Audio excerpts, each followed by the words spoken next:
আর অন্ধকারের ফলহীন কর্ম সকলের সহভাগী হইও না, বরং সেগুলির দোষ দেখাইয়া দিও। অন্ধকারের যে কার্যগুলো, অন্ধকারে কি কার্য হয়? দুষ্কর্ম। দুষ্কর্ম, চুরি করা। সারাদিন দিনের বেলা চোখ ঘুমাচ্ছে, রাত্রি অন্ধকার হলেই বেরিয়ে পড়লো তাদের কাজে, চুরি করতে লেগে গেল। সেই অন্ধকারের যে সন্তান অন্ধকারের মধ্যে অন্ধকারের কার্য করছে, তুমি দীপ্তির সন্তান, তোমার দায়িত্ব তাকে অন্ধকার থেকে ফেরানো, সত্য বাক্যটা তার মধ্যে দেওয়া। অনেক লোক কষ্টে পড়ে আছে, দুঃখ কষ্টে পড়ে আছে, তাকে বলো তুমি পরমেশ্বর পিতা ভ্রমণে যাও, আর ওখানে গেলে তুমি সুস্থ হয়ে যাবে। এই বাক্যটা তোমাকে বলতে হবে।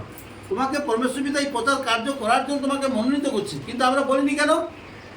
যদি জানতে পারে আমি এই কাজটা করি, তাহলে কি হবে? আমাকে তো পাড়ায় থাকতে দিবেনি, আমার তো বিচার হবে, আমাকে তো পুরাতে দিবেন। নানা রকম চিন্তা তোমার মনের মধ্যে এসে স্থান দিবে। কে স্থান দিচ্ছে?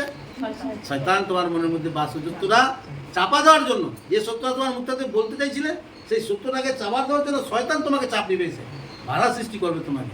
তো সেই ভয় থেকে যেন সর্বদা আমরা বেরিয়ে আসি, কারণ ঈশ্বর আমার সঙ্গে আছে, উনি আমাকে রক্ষা করবেন।